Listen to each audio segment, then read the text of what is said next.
What's up, everyone? Welcome into the All 22 NFL podcast, the official podcast of the All 22 fantasy football platform. It is the only fantasy football game with full 53-man rosters, which includes offensive linemen, where you get to choose personnel packages and have access to PFF grading and advanced stats to make decisions each and every week. Ray, we have two positions left. We're down to corner and safety, and it looks like today we are reviewing corner, which is the position we both played. Yeah, it's actually not a fun position to actually study. It's really not. It's awful. What? But yeah, it's horrendous. There's so much just trash you have to sift through just where nothing happens. Oh, look, he's playing deep third. Nobody came into his zone, and there's just quarterback dive. You can't watch corners late at night. You can't do it. You have to do it when you're nice, refreshed early in the morning, have a nice cup of tea or something, and then go for it. I couldn't disagree with you more. This is such a fun position because every play they're doing something, right? Like they don't know if it's a run or a pass, so they're taking their steps, and I'm reviewing the steps they took. If the throw goes to the other side of the field, did they shut their man down? Is that why the throw went to the other side? Come on, man, it's exciting. Half the time, the man runs a dead route when the ball's on the other side of the field because they're just they're Brian Thomas Jr. over here taking plays off. So, it's like you get a freebie. Half the time, you're not even sore after the game. That's not true at all. First guy we are reviewing, Terrion Arnold out of Alabama. This is what many believe to be the premier corner in this class. I don't know if we're going to agree on that, but we'll talk about it. 21 years old, 6 feet tall, 189 pounds, played 1,389 career snaps, 74.3 tackling grade, 84.9 coverage grade, has 20 pass batted down, 6 interceptions, 4.5 40-yard dash, 37-inch vert, 10.9 broad. And we're going to get into this film, but real quick, this is a extremely high twitch, explosive athlete. He high points the ball very well, very smooth, great squat technique, very good in zone. Plays a very similar style football, maybe not to the same level, but similar to Broncos corner. God, Surtain? Patrick Goodness gracious, Surtain. this is why you can't watch corners late at night because your brain gets fried. My brain is fried for several reasons. If people out there have children, they know. But very similar style corner to Surtain in that they're a strong body. They play tight. They want to use their hands. They want to be physical. That is Arnold in a nutshell. But I'm not sure he's the best man-to-man coverage corner that we're going to see today. I'm actually sure he's not. But how that affects where we position him, we'll discuss that. Let's go ahead and hit play. Arnold is really, again, just very physical, probably the more of the physical two Alabama corners, and he wants to get his hands on you, right? Right here, he's about a step late breaking back to the football, but he does a really good job using his hands and his muscle and his strength to ensure that the receiver can't get back to the football. I don't think it's pass interference on that play. I think it's a pretty clean play. I think he plays it well. That's the kind of thing you're going to see, right? He's not matching it perfectly step to step on the breakdown. Receiver does end up getting like a yard of separation on him, but the hands are really strong and he's not going to let the receiver make a clean break. Great play. Okay. Play number 2 here.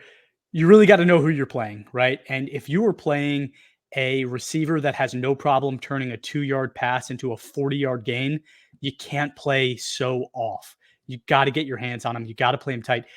He's obviously in a zone and he just basically opens up and lets the receiver run through. It's weird because everybody else on this play looks like they're playing man. So I don't know if it's just blown coverage. He didn't get the call right. I don't know what's happening, but you really need to know who you're up against. This is Malik Neighbors, I believe, on this play. You just really can't let that happen. So again, knowing your opponent, playing tight, some of the things that I think kind of are a knock on Arnold. But play 3, if we're going to get to that, like I said, he's definitely the better of the zone corners at Alabama. And he does a really awesome job on this play, just getting depth as no receiver really comes to his side. Watch him climb at the top of your screen, right? No receivers there. He climbs, he sees a receiver start to enter zone, and he knows it's time to break. It's time to hurry and close in and close that gap. Great job keeping your eyes open, feeling the receivers come to your way. Just excellent awareness on this. Again, one of the better zone corners, if not the best zone corner of this class. Okay, pause here for a second. Here again, LSU receivers seem to know that Arnold isn't able to stick on them like maybe the other corner is. Go ahead and hit play. It's another quick under route that Daniels just knows to hit quickly, right? And I think that is a knock on Arnold. His ability to play kind of a clamp coverage is tough. When he's not getting your hands on you, is it too easy to get these quick wins on him? And I think Daniels does a great job just eating that up on this play, right? Something I saw pretty consistently on the tape. And if I didn't mention it yet, Arnold is more physical, right? Great play here, right? I love seeing a physical corner. This is the type of corner that I tried to play growing up. And it's just, if you need to come downhill, you come downhill fast and you're not afraid of contact. Arnold is, in my opinion, maybe the best at this in the class. And it's just a really nice finish by Arnold, making sure the receiver doesn't get away. He beats the block, makes a great play, 1 yard. Kind of the same thing. Actually, no, I took that play out. So here they do brackets coverage. Arnold picks receiver. Go ahead and just let it play. Another great job, right? Another great job just being physical. They did that bracket coverage. Go back a little bit more. Let's watch it one more time.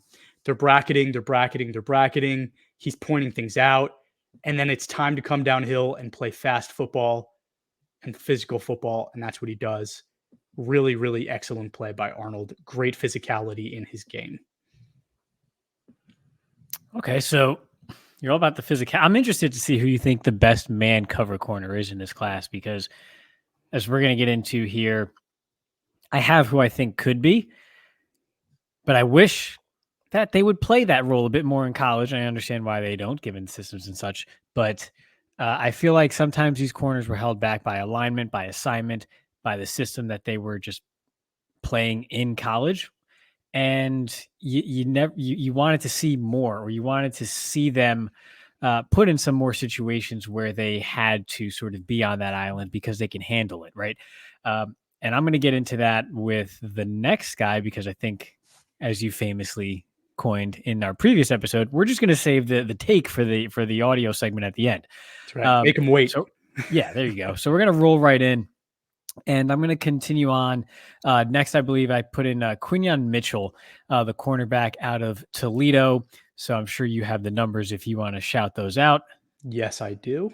Quinyon Mitchell, Toledo, 22 years old, 6 feet tall, 195 pounds, played over 2,200 snaps in college, 84.1 tackling grade, 91.6 coverage grade, 32 pass breakups, 6 interceptions, 4.33 40, 38-inch vert, and 10-2 broad, and 20 reps on bench press. That's pretty fantastic for a guy that's 195 pounds.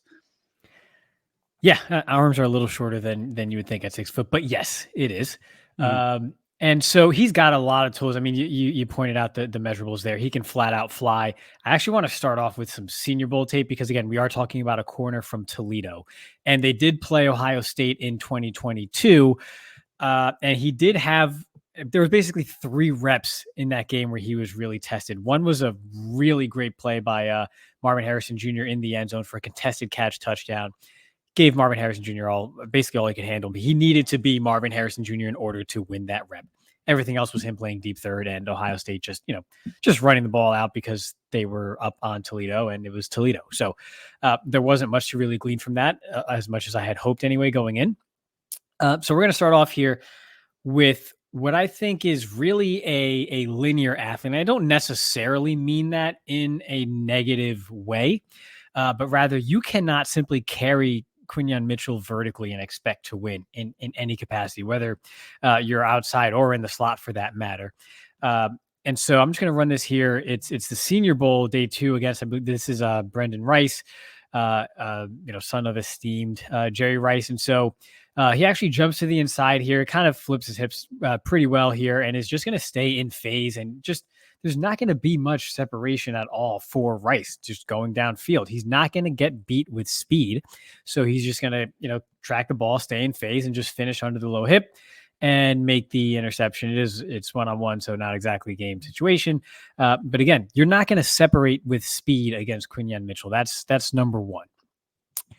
The second rep here is something that this is just fantastic. This is against Roman Wilson. So again, in press, Wilson's going to attack the outside shoulder here, as you can see, and he's just going to go ahead and run with him. And my favorite part right here coming up, the stutter and go, he just mirrors his hips the entire way. And there's just no separation at all on this stutter go whatsoever. Just completely engulfs him. Eventual incomplete pass there. But I mean, that stop start is magnificent. I mean, that you can't play it any better than that in press. The stutter right here, again, he's just mirroring him the whole way. He sinks when the receiver sinks, receiver accelerates again. He's going to accelerate again. And there's just absolutely nothing there. That's fantastic work on a very tough route in a drill that's, again, that's really slanted toward the wide receiver to have success. Toledo themselves, if you look into the game film, played a lot of off man and in deep third, which again, you kind of want to see him more on that island in either press man or just off man single coverage and without so much cushion between he and the receiver. And so one thing that I do worry about, or that he doesn't do so well, which you want to see, especially if you're trying to profile a man cover corner, is carrying receivers across the field. And so here is going to have an in-breaking route here.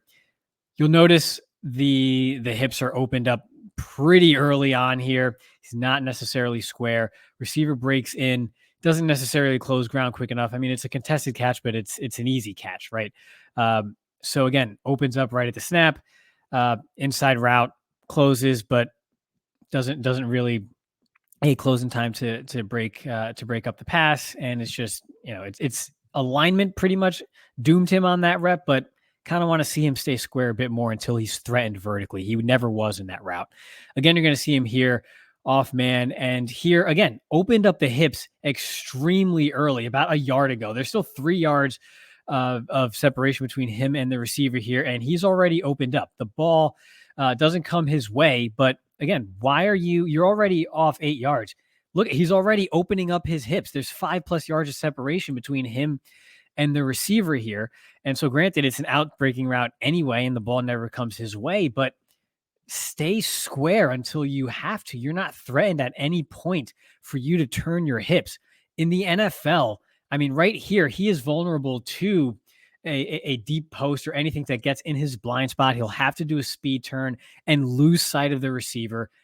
I absolutely hate speed turns. I get why they're a thing and why they're part of the arsenal for a corner, but I absolutely hate them. And receivers in the NFL make a living in your blind spot, and you're just inviting them into your blind spot when you turn that early in the league. So again, no harm, no foul here, but that's something that's going to be picked up on film in the pros.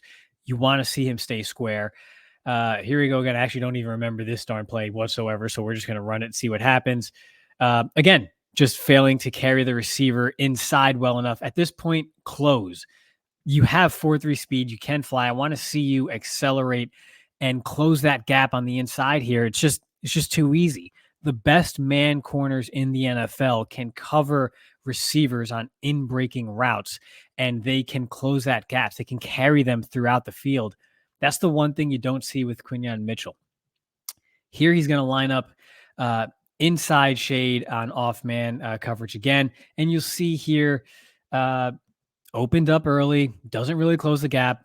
Another pitch and catch on 1st and 10 for a first down. Stay square and then drive. It's hard for you to drive when you have your chest to the sideline and you have to make up 4 yards of verticality between you and the receiver at that 45-degree angle in order to make a play on the ball. Stay square and then open up if you're threatened. Otherwise, stay square and drive. Here, he actually does a great job of that here. Again, off man. Doesn't open up at all, right? Stays square. Receiver breaks and he drives. Now, ball doesn't go his way, but ball wasn't going to go his way. There was no option at any point for the quarterback, Luke Altmaier, to actually throw that ball if he had looked that way and it wasn't a scramble up the middle. So when he stays square, he can close because of his acceleration and his speed, but he doesn't do it often enough. I don't know if he's just not comfortable in space or what, but it's something that I think keeps him from. I came into this wanting to to declare him as my cornerback one in the class because I was so excited about the tools. He showed out well in the Senior Bowl. And he opens up too early. And normally corners do that when they have to compensate for deep speed and space. He doesn't have to compensate for that. He's a 4.3 guy and it's on tape. So I feel like I'm being harsh. I'm not. I'm just showing you where he can improve because he has the tools to where he doesn't have to play this way. And you saw at the Senior Bowl when he's up in press, it's beautiful. The deceleration, the stop and go is phenomenal. So he has some work to clean up. You could say, it's a cop out to say maybe it's a small school thing, and in the NFL coaching, that might be something that cleans up, and he could be the corner one because, again, 6 foot 4.3 guy with that type of acceleration certainly has the tools to be, but today he's not quite there. He needs some refining. I'm going to save my take. I'm going to save my take. I'm not going to say anything. Anyway, Chris is like, I don't care. Open up your hips. Chris loves the speed turn. I'm going to save my take. Who do we got next? I know you're a speed turn guy. I think we got Kool-Aid next. So we're back up to you for the Alabama guys. I love that. I was excited to do both the Alabama guys, and I kind of stole a little thunder taking both of those guys, but I'm going to do it anyway. Alabama, 21 years old, 5'11", 199 pounds, 2,199 snaps, 78.7 tackling grade, 87.8 coverage grade, 21 pass breakups, 2 interceptions. Did not do anything at the combine, so I don't have any of his workout numbers. Kool-Aid is, in my opinion, and what I saw on film, probably the best route matcher of any corner that we're going to be reviewing today. The first 2 plays that I put in here show that. So I just want to watch. When you hit play, I just want you to watch how he breaks down with the corner, matches hip to hip, and it's flawless. Like we showed Terrion Arnold a few plays ago, where there's like a yard or 2 of separation every time. You just showed me Quinyon Mitchell, who seems to be breaking way early. Watch Kool-Aid. Go ahead and hit play. Like, that's incredible, right? Like, it's basically par for par. Receivers starting to break down. He's breaking down. There's no separation at all, right? Second play is the same kind of thing. So we could just run right into the second play.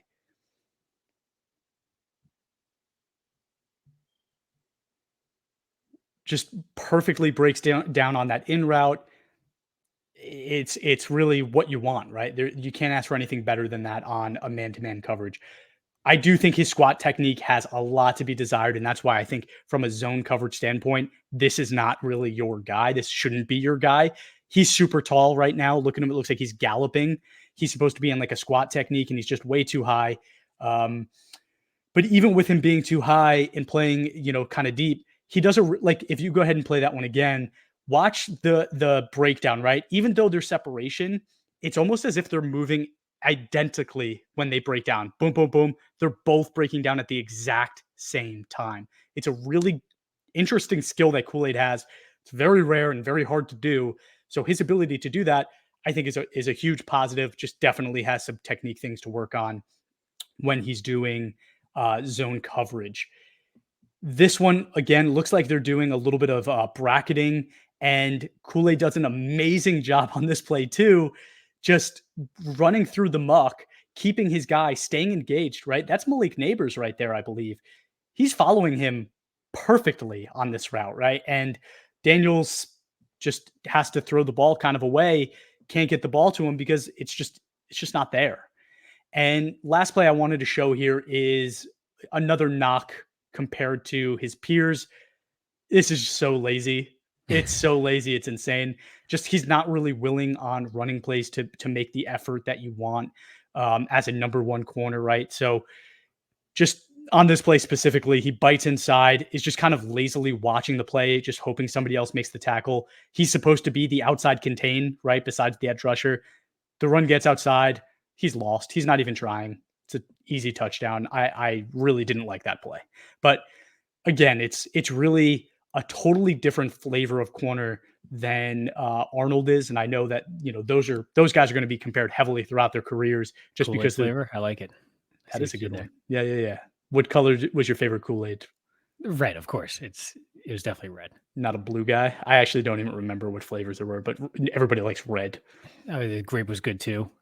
But it was always red. Yeah, purple. I like the purple. Yeah. All right, that's it for me on Kool-Aid. Save your takes. Jump into the next guy. Who do you All got right, next? we're just gonna keep rolling here, and next we have Cooper, Dejean, Cooper. Cooper. Just call him Cooper. If he wasn't white, it would be Dejean, but since he's white, we're gonna go with Dejean. Uh, Dejean. Oh, okay. Iowa, 21 years old, 6 feet tall, 203 pounds. Had his 2023 numbers were the only ones available. So 705 snaps last year, 76.6 tackling grade, 76.8 coverage grade, 4 pass breakups, 2 interceptions. And although he did not do any of the combine drills, he did just recently work out at his pro day. I don't have the numbers in front of me, but I know he ran in the 4.4s and basically did really well in all of his athletic testing. Yeah, everybody does well in their pro day testing for the most part. It's a pro day. He can play cornerback. So I'm just going to say that. I'm just going to say he can play cornerback. He should play cornerback. I'm going to say that too. He should play cornerback. Field versus boundary. I think he's a boundary guy. I think there's a little bit of discomfort the further you go downfield and the more ground that he has to cover. But a very well-rounded guy. I actually have a question, Chris. Do you know how tall Rondé Barber was? I feel like he was shorter than Tiki, but that could just be how he played. I don't know. I think he was kind of short though, right? I think so. I think it was shorter than Tiki, but I'm not sure. I'll get you that information in a moment. Cooper's not tall, but I think he kind of plays a little bit like Rondé. So I'm just gonna run the tape here. 5'10". He's 5'10". 5'10". Yeah. He was short. So Cooper obviously taller, but I kind of like the well-roundedness to his game. Rondé just kind of came to me. So we're gonna run it here. Here he is actually up in press to the field at the bottom of your screen here, and again, just to roll it, just mirrors really well. And what you're gonna notice, similar to Quinyon Mitchell, so he actually gives up a reception here, right? But unlike Quinyon Mitchell, I mean, it's tight pretty much the whole way. He mirrors well. It's just a very well-timed pass by the quarterback and play by the receiver. Makes it tough. It was a low throw to where the corner can't get it, right? Either the receiver comes up with it or no one does. Little off balance here when flipping the hips, which I think plays a bit into why he's a bit better suited for the boundary than the field side here, where if you're just a little bit later tight in the hips and you have to transition like that, you don't want to have to cover so much ground to the inside in your transition or after your transition, but still does a really good job mirroring here and disrupting the route despite the ultimate reception that came to be. And again, he is playing Wisconsin, so you're going to have to do this. This is your boy, Braylon Allen here. And again, just sound tackler, great feel for the game, good timing, just gets into the backfield, breaks down well, and just wraps up the legs, nowhere to go. We know Braylon Allen's not going to make anybody miss in the backfield, and so nice tackle for loss. Again, just more well-roundedness to Cooper Dejean's game. Lined up and press again to the field at the top of your screen. And he just has a really good feel for traffic. So again, there's a little bit of a subtle switch here by the offense, and he's not phased at all. You're going to see the slot receiver, the number 2 receiver to the inside, take a little bit of an outside release vertical to try to disrupt Dejean, but Dejean stays square and just kind of, flows under it nicely. You see the quarterback is looking to try to get, he's anticipating initial separation as a result of the switch. It's not there, and he has to go elsewhere and throws to the outside. But again, Dejean kind of took away that initial inside release there. So a great job just navigating traffic in the secondary. Here he is in off man at the top of the screen here, and the route recognition. And this is why people say he's so vertical. And some people say he could play safety. I don't want him full-time safety, but he does a great job of recognizing what the offense is trying to do. He sees the outside receiver declare and run his cross here. So immediately recognizes the switch happening here, the double crossers. So he's going to, again, sit and wait for, I believe this is a tight end here, to cross into his zone and break down and take that away. Quarterback goes elsewhere. But again, the route recognition from the very beginning is top notch. He was ready for it. So there was nothing there if they were to go to his side. So again, great recognition in zone, as well as what we saw as far as the patience in man and the ability to navigate through traffic. But when you're off man to the field side, which to me is probably the most difficult alignment for a corner, here you see it against Penn State, as the route he's again similar to kind of Quinyon Mitchell declaring early and opening up early. When Dejean is on an island here, he's opening up a bit early here. You can see not quite comfortable with all the ground that he has to cover to the field. So he's late in this transition to break down, ton of separation, easy pitch and catch for the quarterback and receiver. Don't recall who that face mask flag was ultimately on. But again, this is why I think he's better suited for the boundary, can play some nickel, can play some safety, kind of like a jack of all trades, maybe Brian Branch type of player. In Cooper Dejean, I just don't think you want him lined up on an island to the field side too often, which is tough for any corner, but you have to really be that souped up type of athlete to live in that space. And for all the things that Dejean is, he's not necessarily that level of athlete. Okay. Cooper Dejean, everyone. Cooper Dejean. Just like a little like golf clap. That'll be our break from now on. Okay, last guy I have is Nate Wiggins, the corner out of Clemson, 21 years old, 6'1", 173 pounds. So definitely on the lighter side, 1,394 snaps, 67.3 tackling grade, 83.9 coverage grade, has 15 career pass breakups, 3 interceptions, ran a 4.28. So this is elite speed, 36-inch vert, 10.7 broad. That's it at the combine. And this is, in my opinion, one of the best kind of man-to-man speed, can cover a lot of ground kind of corners that you might not necessarily want as your number one corner, but can be an incredible number two corner for you. I think he's a high effort player. He has excellent recovery speed, but in my opinion, while he does play very, very good man-to-man coverage, he often will play the receiver instead of the ball. Like he doesn't try to make the play, which is, if you're going to be, again, a number one corner, to me, you have to play the ball. So definitely a concern there. The first play is really an issue of not knowing your opponent. He's up against Tay Walker at North Carolina. And this is, because this is such a deep receiver class, you might not know a lot about him, but he is an extremely fast and extremely promising receiver. And Nate Wiggins didn't really respect his opponent here. He lined up really tight and essentially just gets cooked. And we're talking about the corner that runs in the 4.2s, and he gets cooked anyway. May made a really great throw, and it's a great catch by Tez. I think Wiggins either needs to play with his hands a little bit more, be a little bit more aggressive, or he needs to just, again, recognize his opponent and the speed of his opponent and get back quicker so that he has a chance to make a play on the ball. He doesn't here, and that's something that's kind of a common thread. But see it from the other angle. I didn't realize we had this angle. Yeah. Did the second angle just so that you can see what happens at the catch point a little clearer. And you can see that he is just playing catch up and just can't, right? It's difficult. But he makes the tackle at the goal line, so I'll at least give him props for that. Okay. He looks to be playing deep thirds on this next play, and he does a really nice job with his squat technique and pivoting once the receiver breaks on the out. Watch him just break down, turn his hips quickly, make a break on the ball, and essentially is able to cut off the receiver at the point of the ball so that nobody catches it. I think, again, if he is more aggressive going towards the football, maybe he's even able to make kind of like a play on the ball, but he doesn't here. But it is a really nice job with his hips. He has maybe the most fluid hips in the entire class. Okay, third play. Ball doesn't really doesn't attack Wiggins all that much on this play, but I wanted to show it anyway, just because of how smooth that hip turn is. Like, again, the ball's being thrown elsewhere, but just watch how smooth that turn is. Now he basically just doesn't lose stride or any steps. I think he does need to be a little bit more respectful of his opponents, because we saw earlier, if he's giving that much space and he's turning that late in the game, could be bad. But he is just such a freak athlete with such smooth movement skills. And he's 6'1", 170 something pounds. So you're talking about a very skinny guy. So I think that definitely goes towards it.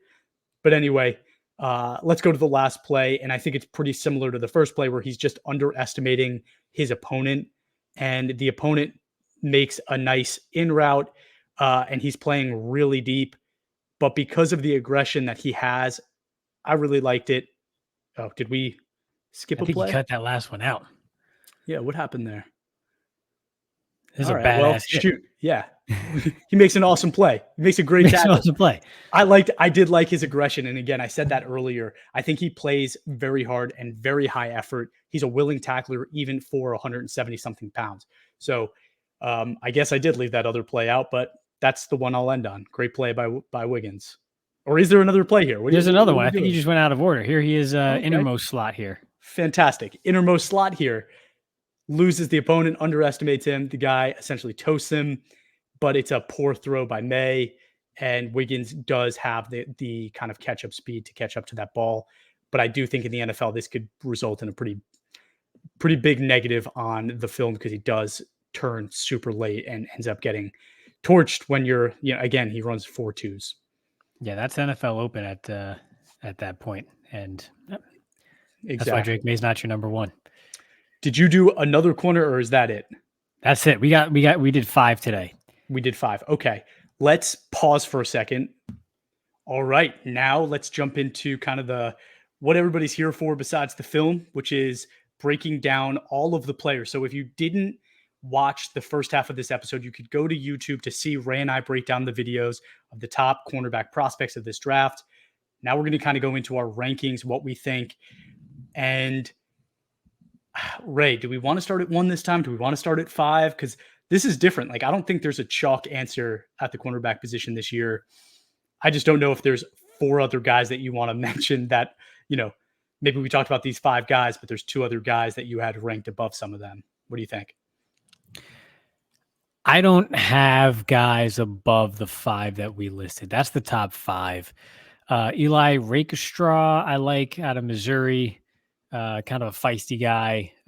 Like his game overall. He's more fun than most to watch. He's a fun player, but I wouldn't have him top 5. Yeah, I mean, but that's my other guy. I would say that's my other guy that I would talk about. Unless you have someone you wanna throw out there that sort of busts the bracket a little bit. But No, I think another guy. These are my top 5 as well. I think there are definitely guys to mention, but we can talk about them after.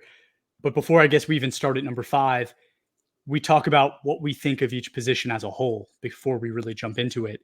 From my opinion, I think this is a very, very strong cornerback group. It might lack an elite level prospect like we got used to with Sauce. In a couple of years in a row, Surtain, we had guys coming out that really reached that elite level in terms of like prospect rankings. I don't think we have that in this draft, but it really might be one of the deepest cornerback drafts we've had in a long time. I wanted more. I expected more. And maybe it's because there's no Sauce or no Surtain or no Stingley, which I'm glad he's starting to prove me right. It just took, to his 3rd year. Everybody wanted to, dig his grave already. And now look, maybe that's it, but I was expecting more. They're good players, but I wanted to be wowed. I wanted to be able to go back and say, this guy needs to be in consideration for a top 10 pick. And I never saw that. I never saw that out of anybody. There's no headliner. That's a pretty hot take. Headliner. That's a pretty hot take right there, because I think there are a lot of people that are saying that the Falcons at 8 are either going to go edge or corner, right? And that means that one of these corners would be a top 10 pick. I think I'm in agreement with you, though. I don't think any of them would break my top 10 either. Yeah, they're fine. Maybe the 14-ish, great, but they're not top 10. The best corner is not a top 10 player in this class. Okay, so with that, who's your number 5? My number 5 was Cooper Dejean, and this may be more personal preference because creative defensive minds, I think, can use him in a lot of different ways, and he could probably really affect the opponent's game plan and be an asset to you in many different ways.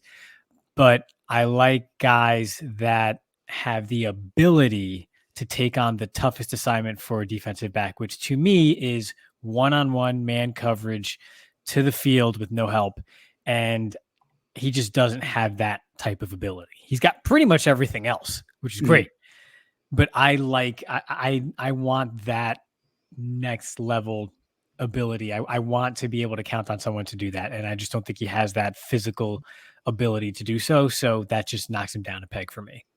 Yeah. Okay. So it's an interesting conversation. When we talked about Troy Foutnow, I think is how you pronounce his last name now. I think it's Fa'utanu is the official pronunciation that I recently heard. So. Fa'utanu. Okay. When we talk about him, people don't really get upset when you say this guy could be a really good guard. He'd probably be the number 2 interior offensive lineman of the class, but at tackle, he's 5 or 6, right? They don't get offended by that. When you talk about Cooper Dejean, it's a little bit of a tough issue because he is the first white corner in some time, right? Besides Riley Moss. So people get offended. They're like, yo, this dude is a corner. He should be playing corner. I have him as my number 4, which is really good, which means he can probably be a very good high-level NFL corner.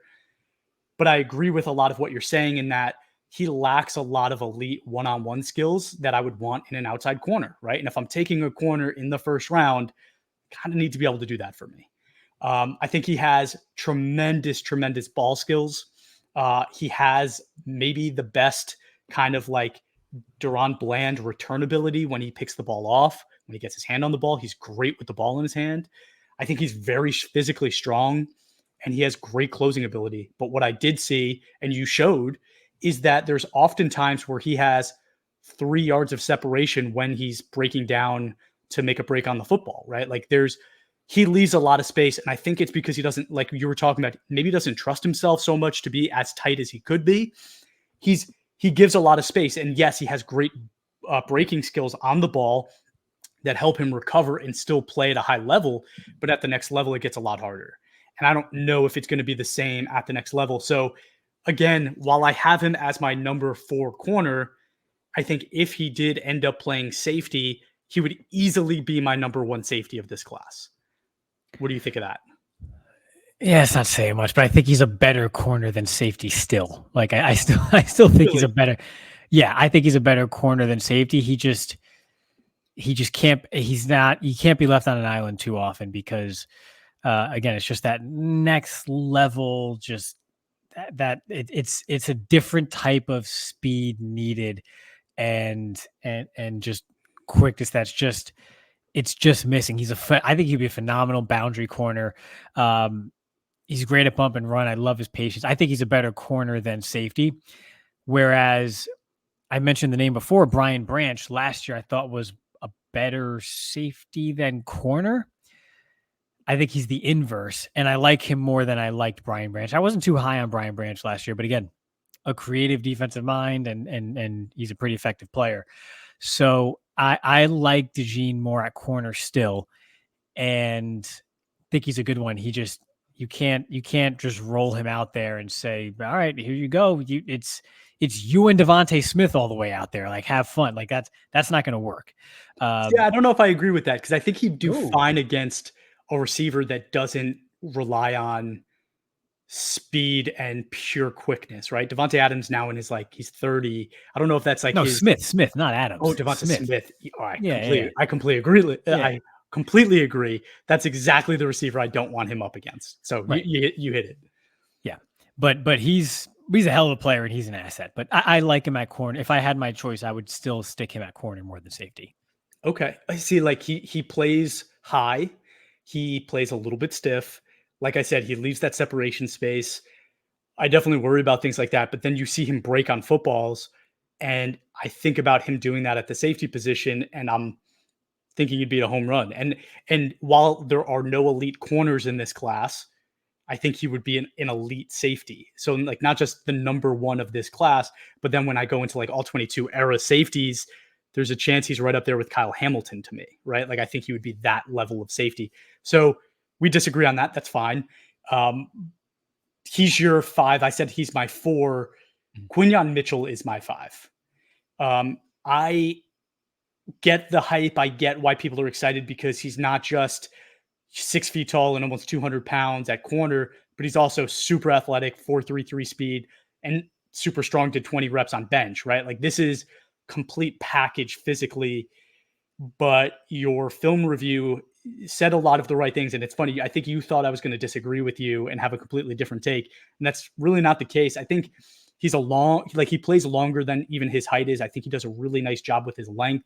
He stays even with receivers well. He has a fantastic punch, but when you saw him play against top competition, he struggled. And a lot of the things you showed where he's giving this massive kind of buffer space between him and a receiver, because it's almost as if he doesn't trust how fast he is. And he's running 4.3 speed, right? So what is the disconnect there? I'm not sure. Is it just coaching? Is it, it's going to change in the NFL when he plays for Robert Saleh? You know what I mean? Like something like that. But I also think just he's not necessarily electric either, right? When you see somebody with that level of athleticism at the combine, you expect to put on the take and be like, wow, that dude's electric. He moves different. I didn't see that at all with Quinyon Mitchell. And for me, that's a late first, early second round pick player, not a top 10 pick, which I'm hearing. So I definitely think there's disconnect between me and what maybe the consensus board has on a guy like Quinyon Mitchell. But I guess, a question to you, is he your 4 or do you have him even higher? He's my 3. And I think what you're describing is the result of the lack of the lateral agility and the ability to close side to side and horizontally. Like we saw how Cooper Dejean was able to carry an in route across the middle of the field. And Quinyon Mitchell just did not, partially because of his technique and how he was opening up so early. But again, the question is, why are you opening up so early? Do you not trust yourself? Are you just a timed speed athlete and you don't trust yourself, or you're not able to stay square and react quick enough to a break on the receiver? I don't know. We don't know the why. We can just go off of what we're seeing. And I think that's why you're saying, okay, look at all these testing numbers. It's great, height, weight, speed, but where's the next level athlete? It's because he's not closing the gap laterally the way you would expect an elite corner to, or an elite athlete at cornerback to do so. So it's like a wide receiver, right? Some receivers are deep threats because they're just not lateral athletes, right? I mean, Brian Thomas might be one. We talk about him. So it's a limiting factor, and it's a bit of a scary factor, but does come from a small school. That is something that is a technique thing. So if it is just a matter of, hey, staying square, drilling that into him, and then, seeing how he goes from there. I mean, I have him at 3 because of the physical gifts there, and what he was asked to do. I mean, for the most part, he did well for the most part. And I think he had a strong Senior Bowl, which alleviated some of my concerns, because we talk about this. The easiest thing, at least in my opinion, to do is to say, all right, go line up and press man, and just you're in press man. That's it. Don't let him catch the ball. That's really all it is. Press man, you're following someone around. Is the most primal thing you can do, is just line up in front of somebody and say, do not let them catch the ball that is going to be thrown at some point. That's all there is to it. And it's much more of a reactive type of situation when you are in press man. It is much more just reflexive. You don't have time to think about technique and worry about route combos or anything else going on. It's mano a mano. And he did well in those instances, which makes me think if you can get him to a point where it is reflexive and he is just reacting, that you have a more high level player. And that's why I have him at 3. But right now, I think people are underselling how much work he has to do at this point. He's more raw than people are giving him credit for. Credit's probably not the right word, but he's more raw than people are talking about. Mm-hmm. And I wonder if there is something to like the S2 test where, these players have the S2 numbers. I do not. I absolutely do not. But it's one of those things where it's like, I know they're testing on your ability to kind of see something and react to it, right? And that's why, like, they were saying, like, oh, Brock Purdy was amazing at it, and it's important for quarterbacks. But I also know it's important for corners, because it's kind of that same thing where you have to see something and react to it so quickly. And maybe that's what Quinyon Mitchell's issue is, right? It's like that, like, register. But I do like him. Like, I'm not going to knock him too much. I do like him. He is my number 5, Dejean my number 4. So you didn't tell us your number 4. Lay it on us. Yeah, that one's Wiggins. Okay. Potential to be higher, but not quite there just yet. Being fast guy, disrespecting the guy across from you is the best. It's the absolute best. I love doing it. It's like my favorite thing in the world. But he plays a little bit high for fast guy, which I'm not 6'1" fast guy. So maybe that's just, I just can never understand that. But I think he relies on it a bit too much. And when there are guys who are also big and fast, they make you pay for that. And if they're making you pay for that at North Carolina, they're going to make you pay for that in the NFL. And so he has a lot to clean up. I think he is the quintessential tale of the guy who was just the best athlete and relied on that and was able to coast. And quite frankly, you're not challenged enough at a place like Clemson with the opponents that they face and the schedule that they have, just to be totally frank nowadays. So he wasn't going up against Malik Neighbors and Brian Thomas and all those guys in conference play or anything like that. And so I think that's a part of it. I think he's going to have a big adjustment period. And I'm not too concerned with the size because we're talking, I'm the guy who is like Emmanuel Forbes. Yeah, it's totally fine as long as you don't line him up one-on-one with A.J. Brown in single coverage downfield over and over again, because that's smart.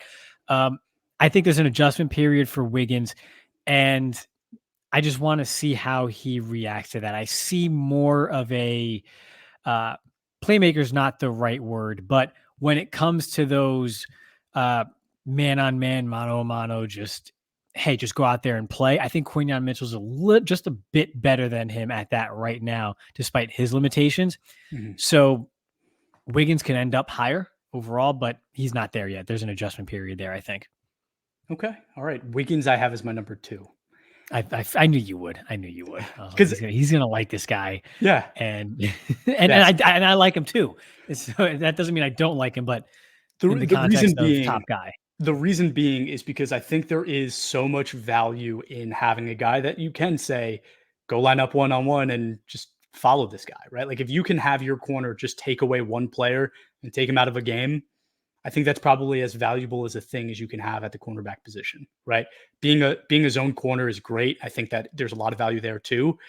But if you can't be a pure man corner in today's NFL and lock down somebody, you're probably not a number 1 corner in my mind, right? Like I just don't think you have the ability to even enter that conversation. I think Wiggins has the ability to enter that conversation. Saying that, I think he relies on it way too much, just like you said, way too much.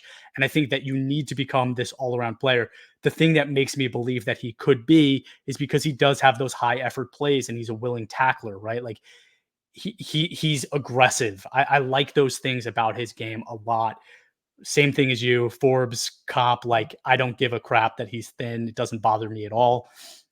Obviously, you want him to put on 5-10 pounds of muscle in the next few years, but I think he could play at the size he is. I think he's athletic enough. He's gifted enough to do that. I have him at 2. That means that my number 3 is missing. And my number 3 is, drum roll, Terrion Arnold is my number 3. Terrion Arnold is a very good corner, and I get why everybody is excited about him because he is this freak, explosive, high-twitch athlete. But for the reasons I just talked about, where if your main thing is being a better zone coverage corner than a man corner, I don't know if I want you as a top 10, top 15 pick, which I do think he probably belongs in the top 15 to 20 conversation. But I don't know if I'm taking him before that. And it's the player, I guess the player that he kind of reminds me of is last year's Deonte Banks, where it's this highly physical, highly twitched out corner that will beat you up, will get his hands on you, will be super aggressive. But I don't know if he is like a great one-on-one corner. Like, I just don't know if he can match routes like the best that do it. So that's kind of my knock on him. But again, this is like that top 3. I think those are all really, really good corners. I didn't say my number 1 yet, but you can deduce. But tell me your number 2 before I do that. Yeah. So my number 2 was Terrion Arnold for those reasons. I wanted to see a bit more man. I would not be surprised. And I went back and forth in this a lot, but I would not be surprised if he ends up being a high-level man corner, because there's a couple of indicators that I really like. First, to be so sound tackling-wise and to trigger as well as he does downhill, that tells me the game is not very fast for you, which is great. If the game is slowed down enough for you to be comfortable in those situations and to make those plays, it's just a good sign overall. It tells me you are able to position your body to where it needs to be to make the play. You're never out of position. You're never caught off guard. So it's I think that's a very good sign. And when I look back on some players that ended up better than I thought, it's because when you see some of that ability, it translates into other areas of the game that you don't really associate with tackling and physicality. But in that sense, it does. So I would not be surprised if he is the top guy in this class when all is said and done. But there are some lows on the tape there to where it's almost like you're better than that. And I know you're better than that. And I see that you're better than that. So why did this happen? Why did you give this up? That's something that has to be worked through. And that's what keeps him at number 2 for me. But I would not be shocked because he has everything else. I like his recognition. I like how he plays the game. I like everything else about him. I just need to see more plus man coverage on his tape, and it wasn't there. But if someone told me, hey, like this could be one of those deals where just because it's not on tape, if you look back, you could see, well, here's all the things that translate to that. So you should know better, and this is why it is going to work in the NFL. I could totally see someone projecting that out and saying this is the number 1 corner. And maybe it's because overall there's no top guy that I was like, well, I'm going to go with what I'm seeing a bit more than what I can project at this point and keep him at number 2 and then Kool-Aid Man at number 1. So, yeah. So, I mean, I think there's another element to it too, is that I think that maybe Terrion Arnold is the safest. Like, he plays a very safe game of football. And when you're not a man corner, it's, like it is a little safer, right? Like zone corner is a safer coverage. When you're lined up one-on-one with the top guys, it's boom or bust essentially, right? And I am absolutely shocked, floored that we both had Kool-Aid number 1. I am. I'm very, very surprised. I thought it was going to be a hot take that I had him number 1. Yeah, I was like, I can't wait for him to hear this. But that's how boring. And one thing I will say though, but while we're on Terrion Arnold still here, zone is kind of becoming a bit more prevalent than even it was in more recent years. That's another thing, is that the pattern matching and the different zone coverages are kind of actually, there's a bit of an uptick in that in the last couple of years than there was previously. So I'm always going to be of the DNA that, hey, find me someone that can play man. I want a corner that can play man. And you could develop the rest for the most part, by and large. But Arnold's going to grade really well in all 22. I'll throw that out there. Terrion Arnold's going to grade very well. And so you mentioned safe. That is definitely a safe pick. And given the value of corner, for him to grade highly or grade well consistently as a young corner, that's a big deal for all 22 users in rookie drafts. For sure. So, I mean, let's talk about Kool-Aid then, right? So, like, he is both of our number 1, which is, again, shocking to me. I did not expect. He's on like 1 foot right now. Right. I'm shocked. It's very against the consensus to have him that way. So, again, this is very strange that we ended up with the same conclusion. But this is, in my opinion, as good of a sticky man-to-man route matching hip, the pole is going through his hip and out the receiver's hip as any corner I've seen in recent years, right? Like, I think that there are the sauces and the Surtains that are better all around corners significantly. But in terms of just pure man-on-man, one-on-one coverage, Kool-Aid does it better than potentially anyone we've seen in recent years. He is a 3-year starter, and I think that he was truly good enough that quarterbacks started to avoid him. And I think that was one of my biggest indicators when I was watching Kool-Aid and Arnold, is they were picking on Arnold over throwing to Kool-Aid, right? Like they were doing that a lot. And just a few examples of that: versus LSU, he led up 1 reception for 8 yards, right? That is a team with 2 receivers that might go top 20, right? Then versus Texas, he gave up 47 total yards. Versus Georgia, he led up 14. Like, this is a corner that essentially was shut down this year, right? And it wasn't just 1 year. He did it for multiple years. Like, that's truly special. It's a truly unique player that's able to do that. You don't see that every year. Obviously he can play the ball in the air a little bit better. I think his zone technique, his squat technique isn't great. It seems a little lazy. I told this story to you a few times, I think. Sorry if I've said it on the air, but it's like when I played corner in college, I would watch, plays, and I'd go to the guys above me and I'd say, hey, can you tell me like what the coach had just called on that play? Like, what was the coverage? And he'd be like, man, I just play man. He's like, I don't even pay attention. So it didn't matter if it was cover 3 or cover 1, he was playing man. I think Kool-Aid has a little bit of that to his game where he's like, I'm so good at this one thing. I just don't really need to worry about anything else. That won't work at the NFL. He definitely will need to develop those other skills. And then obviously he needs to play better against the run. That lack of aggression versus the run is an issue.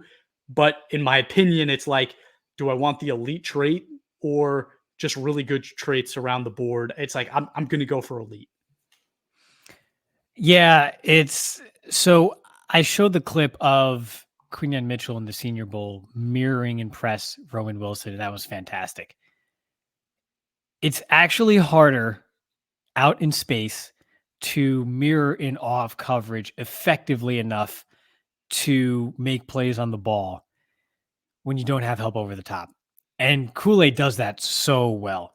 He really does mirror, he breaks down and he closes. It's at a very high level. The thing that keeps him from the top guys in previous years, I think for me, is that sometimes he relies a bit too much on his hands at the top of the route. I feel like he doesn't need to, but he still does. And that kind of goes back to like the Quinyon Mitchell thing. It's like, do you actually need to do this? Because you shouldn't have to. So that's something that has to be cleaned up. The foot I put the whole foot injury thing completely aside. I know that's probably going to be an issue his rookie year. So I would not put money on him having the best rookie year out of all these defensive backs or all these corners, because that's going to be a problem. Look at Derek Stingley. He came in with an ankle issue, I think, as well. And you saw how poor his rookie year was. And then, the time it took for him to kind of round into form to where he is now, where he's finally starting to get the recognition. We're starting to play up to the recognition that he initially had coming into the league. But yeah, Kool-Aid, man guy, super athlete, just needs to be a bit more refined, a bit more cleaned up, and just a little less handsy, because he might earn some calls in the league that he really doesn't need to and doesn't need to resort to. So I think that's just the one thing holding him back. But yeah, that's my CB1, because to me, he showed the best man film. And that's what I want to see. If you are lazy at the goal, I mean, it's not that it's whatever, but like, it's whatever. It's whatever. I think production is super important to me too. And there's a difference between Kool-Aid and Terrion in that Kool-Aid played 2,200 snaps compared to Terrion's just under 1,400, right? Like that's 800 snaps. That's a big deal. I think that's going to be reflective, and it was reflective in their play. I guess next we should probably just talk about like where should they be drafted in the NFL draft? Where would we draft them in an all-22 fantasy draft? And then where we have them on the all-22 era. Let's do this kind of quickly just to wrap it up. But I think from my perspective, Kool-Aid, I still don't think that there's a top 10 corner in this draft, even with all we said about Kool-Aid. I think Kool-Aid should be a top 20, but I would be very comfortable, again, 15 to 20 picking him. I think the same could be said about Wiggins and Arnold. I think between 15 to 25, all three of those guys should go. I don't think I would take them any sooner. Do you agree or disagree? Yeah, for the most part, I agree. I think Wiggins is a bit more of a scary pick in the first round, just because, again, he's a little boomer bust, and that's a little bit scary at corner sometimes, because at corner, the 2 or 3 bad reps in a game can define you and can turn that game upside down. And so that might knock him down a lot of people's lists. And depending on how that could impact his grading, I could see him being a bit lower on the all-22 type of big board for a rookie draft, where maybe you're looking at him in the early 4th, maybe like out the back half of the top 30, or the back end of the top 30, early 4th round in the early 30s range there, depending on your league size. But and that's where I see him. I think ultimately he's going to be at the back end of the 1st, maybe early 2nd. To me, I would have the 2 Bama corners in the 1st round, and then borderline Quinyon and Wiggins thereafter. It's just both have things that scare me. I don't like that Quinyon at Toledo isn't trusting himself enough to stay square against those types of receivers. And Wiggins, it's like, yeah, dude, you're great. You see it. I just don't want you to be one of those guys that looks like they have it all and it looks really pretty, but you do 3 or 4 things a game that just, we can't keep you out there. I don't want to say like the bad words Eli Apple. I don't think it's that at all, but I'm just saying that's that type of play. Eli Apple, I mean, he's athlete. You look, he's got everything you want. He moves the way you want. It looks really pretty. And he's just bad. Nate Wiggins isn't bad, but he has those lapses, and that has to be cleaned up. So there's bust potential with Wiggins, and that's why someone with his physical gifts is also in the back half of the first. Okay. I agree. I think that's a fair take. And I think the other two guys for me, so Quinyon and Cooper Dejean were my other two. I would take them as top 30 picks, top 32 picks, but I don't think they are top 20 picks. And I guess you didn't mention Cooper Dejean, so you have him as a second round pick. I would not be surprised if he is a first round pick, and I wouldn't hate it if he's a first round pick, as weird as it sounds, because we talked about safe before with Terrion. I mean, I think Cooper Dejean is safe too because he does so many things well that he's not going to be a bad player for you at all. And in all 22, he's going to grade. He might be the second highest grader in the class overall. So in all 22, you might take him for sure in the top 25. I would not be shocked at that at all because of all the things he does well. But he's not necessarily my profile because, again, of what I look for. But I looked it up again because I keep seeing this name, Brian Branch. He went 45th overall last year. And I think Dejean is clearly better and more versatile and can do the cornerback, nickelback-like things better than Brian Branch can. And so I would not take him, or I would not have him last beyond pick 35, 36. I think he goes very high in the second round, or again, in all 22, your late third, in that early 30s range there. Okay. And I think the conversation gets hard because we saw like Joey Porter Jr. last year fall out of the first round technically, even though he was the 32nd pick. But it's, in my opinion, I have Joey Porter better than all of the corners in this draft besides Kool-Aid.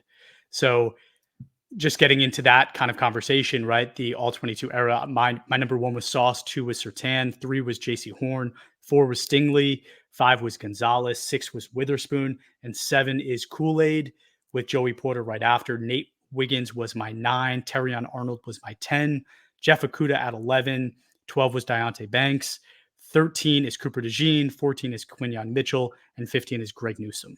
So there are a lot of guys. All 5 guys make my all 22 era list because it is a really good group. But again, it's like starting at 7, right? They all fall between 7 and 14.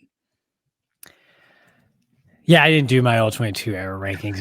After putting releasing the last video, it was late at night, and by the time I exported this, I was like, I'm not going to do all 22 era rankings. But I mean, off the top, I would have Stingley at 1. I would have Surtain, then Horn, then Sauce, and thereafter the rest. But I would have Joey Porter Jr. above everyone in this class. And I think earmuffs, there were a lot of bullshit holding calls that he should not have earned in his final year at Penn State, just to be quite frank. And I think that dropped him a little bit in the eyes of some casual viewers, but he's got the build, the profile, and the tape to back up his high level man coverage, future prospects, whatever you want to call it, in the league to a greater extent than any of these guys do. I mean, his length is absolutely phenomenal. We saw him turn it on towards the second half of his rookie year in Pittsburgh. He's got a very bright future. I mean, I think he's panned out as expected and even better. So I would have him above all of the other guys in this class.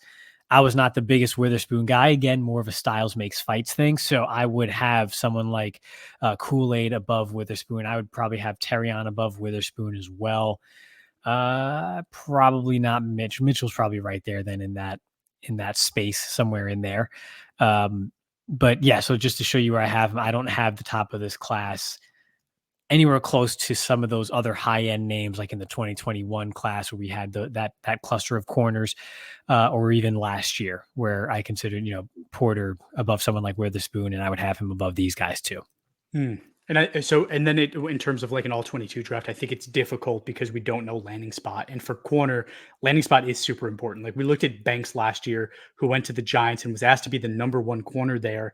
And his assignments are AJ Brown, Terry See- McLaurin, CeeDee see- Lamb, right? Yeah, It's have kind of fun. that's tough. That's really, really tough, even if you are Sauce Gardner, right? Like that's going to be a really hard assignment. So I think landing spot is important, but just based on the knowledge that we have right now, the information we have right now, I would definitely consider Kool-Aid and Wiggins and Arnold in the early to mid second round. And I know you're more down on Wiggins, so maybe it's early third to fourth round for you on Wiggins.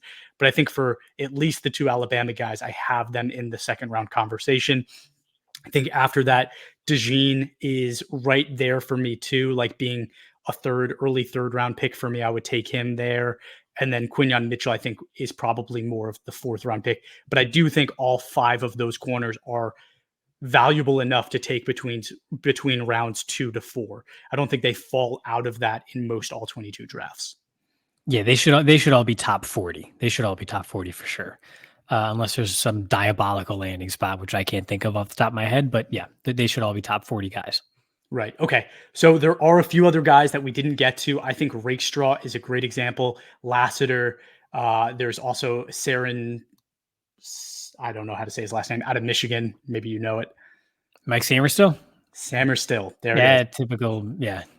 Short Michigan guy, if I remember correctly. Yeah. But I think all of those guys are worth watching. I think, you talked about Rakestraw a little bit. I have him as an early second round pick. So I thought he was right after this group. And I was surprised that we didn't throw in a sixth in the video review because he is good enough, in my opinion, to have been included in that conversation. But again, there are a ton of other guys too. TJ Tampa, Max Melton, Cam Hart. There's a bunch of guys in this year's class. And I know Kalen King is probably your favorite of the group. He's probably your sixth corner if we could do that. But He's not thi- even close. this is a draft where if your team doesn't draft the guy that you wanted, one of the five guys we mentioned, don't be too down because there are plenty of valuable guys that can be had in rounds, I'd say 2 to 4 in this NFL draft, and guys that I would definitely consider like Rakestraw a little later on in an all 22 draft. I think a lot of these guys are valuable towards the end of an all 22 draft. Yeah, a lot of guys that fit the nickel bill too, which the top guys are, again, usually the guys that can play to the outside and play well, and kind of move all around and things like that. But there's a lot of good nickel profiles in this class too, which I know we have some broader draft episodes coming up where we could probably dive a bit deeper into. But a guy like Samerstill is an example of that. So we can get into that a bit more later on too. But Cool. It's deep in that regard. It's just we don't have a no-brainer flag carrier, I think. Right. Agreed. I agree with that. Hopefully by the end of this week, we will have reviewed safety and have reviewed every position that we need to review. And we can start getting into some other conversations that will be a ton of fun. If you haven't yet, please give us a review. Oh, wow. I threw that off. If you haven't yet, please give us a follow on Twitter, Instagram, Facebook, and TikTok at all22_PFF, and give us a review wherever you watch or listen to your podcasts, and have a great rest of your day.